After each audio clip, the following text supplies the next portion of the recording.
Hello, this is the fourth time I'm going to be sharing my thoughts on something I've read to YouTube, and today it's Mark Z. Danieleski's Only Revolutions, which I have here. Now, as you can see, this is a very peculiar book because it doesn't have one cover page, it has two. And the reason for that is, being a writer who likes to write books which use the page and the form of the book in peculiar ways, Mark Z. Danielewski decided with Only Revolutions to write a book about, well, revolutions. So partly everything has a circular form in this book, and partly it's to do with, the history and social change across America. So how he does this is, first of all, he writes the book in two stories, so you can read it from the green side to the yellow side, and you can also read it yellow to the green side, because inside there are two sets of text. One reads one way up, one reads the other way up, and on the margin you have historical dates that have to do with American and world history, largely focusing on big things to do with social change. So the story is about two teenagers who are both 16 forever, and they kind of meet up and travel around America on various cars. So yeah, it's a strange book.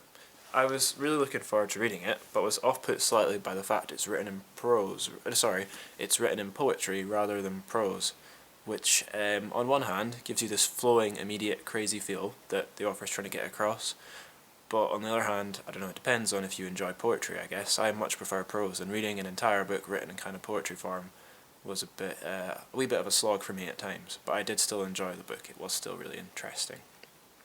So yeah. So the whole kind of, the way that you can read this book in multiple ways really matches up with what Mark Z. Danielewski kind of takes as a theory inspiration. So he's well into his postmodern stuff, so like Jacques Derrida, Barthes, who kind of, their big thing is, or one of their big ideas is saying that there's no one way to read a book, it's not fixed, which is pretty on the nail in describing this book. You can read it yellow to green, green to yellow, you can read one thing at a time, you can read it in snatches, so you can keep flipping the book.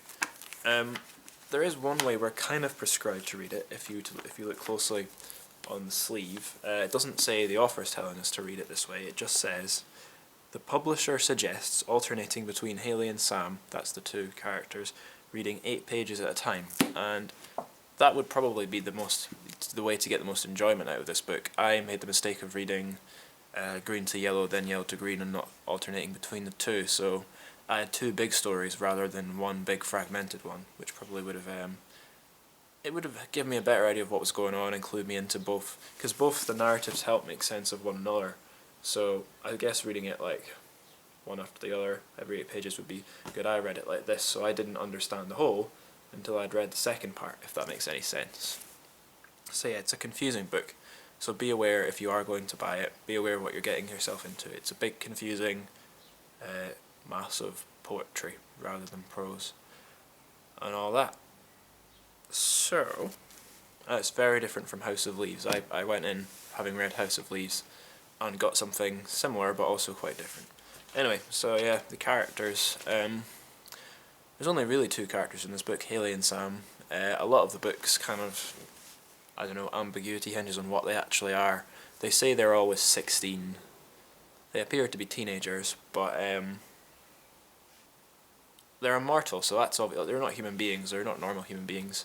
So it's hard to say what they represent. They keep saying what they are. They always say that they're everywhere. They're kind of, if they represent anything, I guess it would be just boundless energy and chaos and all that, and maybe he's making some point about history and humankind. But yeah, he never gives you an answer as to what they are, and personally the books, I think, like, it doesn't really ever add up to very much, because it's written so cryptically. There's all these kind of weird phrases, and it's a little bit like Clockwork Orange. There's all these weird phrases and all that you can kind of make sense of, but it never felt like it added up to something in the way House of Leaves did, for me anyway. So yeah, now that I've done my spiel about the book, maybe you noticed, because I did, this book has the same title as a Biffy Clyro album, Only Revolutions. This book came first, so I thought maybe Biffy got some inspiration from this book. And when I looked into it, yes, they absolutely did, because, well, there's two big clues.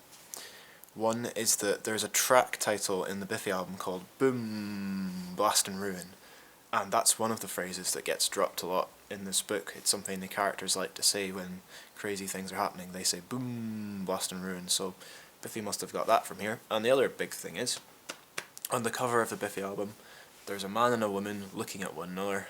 One's got a big blue thing floating behind them, the other's got a big red thing. And that parallels really clearly this book, where the guy, I think, has got green eyes, the girl's got yellow eyes, they're kind of bound together.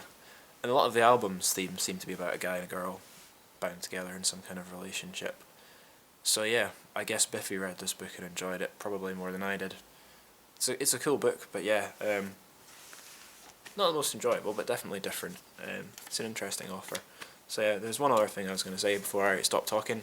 I was just going to do a bit of self-promotion. So you can find me all over the internet. If you go to about.me/Angus, there'll be a link for that in the About Me part of this video.